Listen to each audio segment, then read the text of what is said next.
yesterday? Sure. Arne, we'll start with squad news, please. There's quite a bit to get through as well. First of all, Alisson, how ready is he to return, and how careful have you got to be with him, given he's had these injuries before?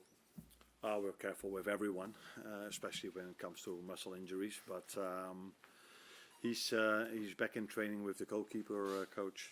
He's not training with the team yet, but that is expected to be done soon. And then let's wait and see where he is in terms of match fitness. But he's getting better and better, but not ready to play Sunday.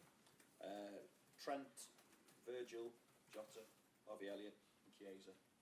How are they as well? When you started with Trent and Virgil, I was expecting a different question. So do it one more. The news on that as well? Do it one more time. Trent first. So Trent first of all, then there's Virgil. Obviously, he was sent back on medical grounds. Jota, we knew was due back round about this time-ish. Harvey Elliott as well, and Chiesa. Yeah, Virgil is all good. He's training with us today. Trent isn't training with us yet, but he's getting there, so we expect him to be back with us soon. Then we've got, there were so many names. Harvey is training with us again, so that's the positive thing. He's been out for many weeks, but he's on a training round again with the team, so that's a positive thing for him. Jota is still apart from the group, same as Federico, who's coming back into the session maybe in one exercise today. So they are all expected to be back within now and a few weeks. But yeah, the last part of recovery is always the most difficult one. So let's wait and see. But Virgil is completely okay. Did I forget anyone? No, that's everyone. Okay. Thank you. Obviously, 5 points clear at the top of the table at the moment. That can swing very quickly, in theory at least anyway, particularly when you've got Manchester City to come in the next 2 league games as well. So how much do you enjoy the position that you're in, leading from the front now? Yeah, it would be a bit strange if I would tell you that I'm not enjoying being in the position we are in now. But we also understand that it's only 11 games now. Yeah. So that's a lot of games have to be played, and we all know that the teams we face in this league, they are able to have the same run of games as we have. So if we want to stay where we are, we have to keep bringing the results in, which is not going to be easy starting on Sunday. Although everybody maybe feels like, okay, they are bottom of the league at the moment, but they don't play at all like this. They made it very difficult for the teams that are top 3, top 4, top 5. Their playing style is very interesting. It was a joy to watch their games because they have a very interesting and nice way of playing. So it's going to be a difficult one, especially after the international break, which is always a difficult one for everyone. And the first 2 times we played at home, now we play away. So another challenge. Yeah, like we said, we like to be where we are, and if we want to stay there, we have to keep on winning games. Can I just ask you as well how you view the long-term challenge now as well, now that we know that Pep Guardiola is going to be sticking around at Manchester City for another couple of years? Yeah, that's good news for City, first of all, and also good news for the league, because I think everybody wants to have the best managers possible around over here, the best players over here, and he's definitely one of the best managers, maybe the best manager of the league. So if you look at what he did in the last few years, 4 times champions in a row, I think. Yeah, so it's fair to say that he's maybe the best manager in the league. So that is a good thing. But on the other hand, they have so many quality players that if he would have made the choice to leave the club, I wouldn't have expected them to end up bottom of the league next season. So, but yeah, good for the City fans and interesting for us as managers to keep on facing one of the best managers football has ever had. Thanks, Arne. Hi, morning. You've got an incredible run of fixtures coming up, Real Madrid, City, other games as well. Will that have any impact on your team selection at Southampton this weekend? We indeed have an incredible fixture list coming up, starting with Southampton.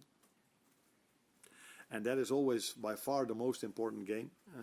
And if you want to enjoy or you want to go into the games, the other 2 you just mentioned, it's the best thing you can do is always with a win. So it has no effect at all to my team selections, the other 2 games.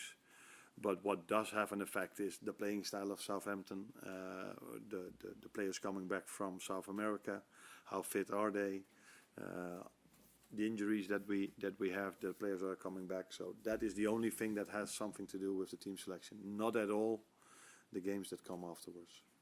You mentioned before this is top against bottom in the Premier League, but does the strength of the Premier League show that Southampton could still be a capable team? I would say much more than a capable team. I think I've seen them already playing against City, against Arsenal, and against Wolves.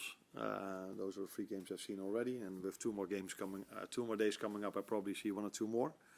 And they've shown that they are very, very capable of playing teams like us. I think it was against United where they had a penalty first. So they've been, in my opinion, a bit unlucky, but their playing style has been excellent, and they've been into almost every game. They could have got a result in almost every game they've played. So I know everybody is looking at that Madrid and City is difficult, but in my opinion, Southampton is going to be a difficult one as well. Arne, we've had the last international break of the calendar year. When the players come back, what are the sort of different factors that govern your selection process in terms of, obviously, if players pick up knocks, they can't play, but do you speak to the players? Is it down to the medical staff? Do you make your own assessment? Well, how does it all work out to sort of facilitate what will be your starting 11? It's a bit of everything you just said. So you talk to the players, you want to hear from the medical and the performance staff, what they feel about it, then you listen to your own technical staff, and then you look at the opponent you play and see what is the best team to select. So it's a bit of everything, but that's not different to any other game. The only difference there is now is that you always wonder how the players that have played in South America, how they come back with normally a jet lag as well.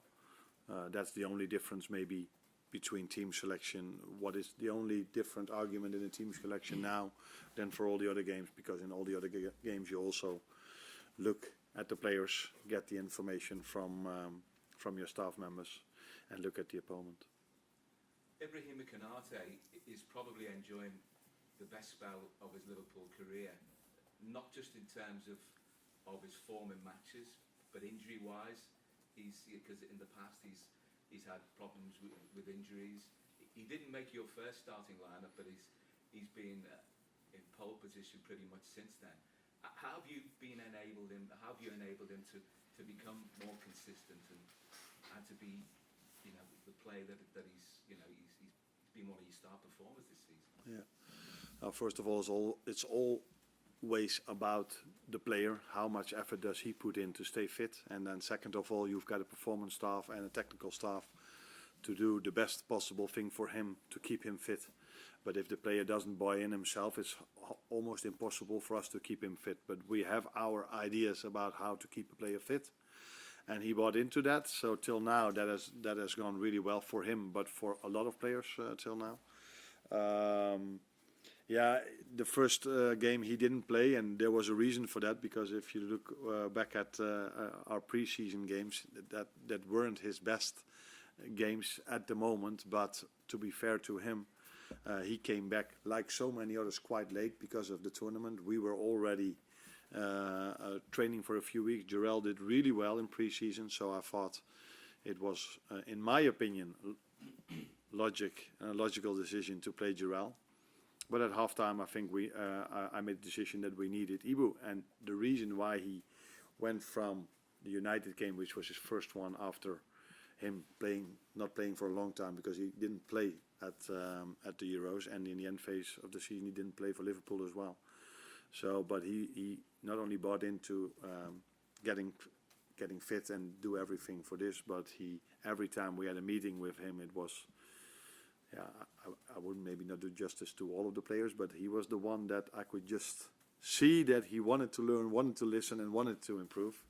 And that's what he did, in my opinion. And that's why his improvement compared to the first game he played in pre-season till the first game he played at Ipswich was already a massive difference.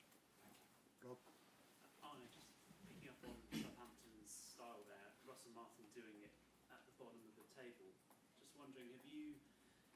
to implement your style differently depending on different levels you've worked at, different types of players, groups of players that you've worked with? Yeah, in general, I think I was very fortunate that I mostly worked at teams that were expected to be top of the table. So I've worked at different levels, but at those levels, these teams were expected to play in the top of the table. But yeah, I started off with the under 14, where we lost in the first half of the season almost every game. And we just trying to play the same style as we try to do now at Liverpool. And that we worked our way up during that season. So yeah, I think I've worked at different levels, but mostly top of the league. And what have you learned off the back of the two matches after international breaks, Forest and Chelsea, that you'll take into Southampton, as you've already mentioned, a unique, different challenge, it being away from home for starters? Yeah, but last time I said before the Chelsea game that I'm not so worried or think that much about the first game after the international break. My main worry is always the game plan of our opponent and the style they play. That makes a game difficult. I don't think that back then against Chelsea it was also about the time we started the game, was the early kickoff. It's that can have a bit of influence on the game, but most influence always has our own game plan, our own intensity we play with compared to the team we face and their game plan, and that is always the biggest challenge there is, and all the other things are only smaller details than the ones I just mentioned. Any more for the breakouts? Arne, just on Trent and Alisson and Jota, do you think they would have any chance for either Real Madrid or the Man City games? That is something we have to wait and see, because I just said that the last few days of a recovery is always the one that is most tricky, because then they have to go from isolated training sessions towards a group training session, and that step is always the most difficult one. So for me it's difficult to judge now and to tell you now it's going to be 1, 2, 3 days or a bit longer. So the only thing I can say is that with Alisson and with Jota, I don't expect them to be available for that game. With Trent, it's going to be in between. Yeah. And just with Harvey, he had a frustrating start to the season. His game time was limited. Then he suffered the broken foot in his bone in his foot. How much of a boost is it to have him back around, especially with the schedule you've got in the next 6-7 weeks? We always want all of our players available, and it was a blow for him and for us that he got injured for such a long time, because I think he's been out for 3 months now. Now we also have to give him time to come back to his normal level, because I just spoke about Ibrahima Konate that was out from playing football for maybe 2, 3 or 4 months because he didn't play in the end of the season and didn't play in the Euros. And then that, as a result of that, his first game against Man United in pre-season wasn't his best. That is something which is completely normal for a football player, and this is something we have to take in consideration with Harvey as well. Yes, he's training with us again, but that's different than being on the top of your game immediately again. So we have to give him time for this as well.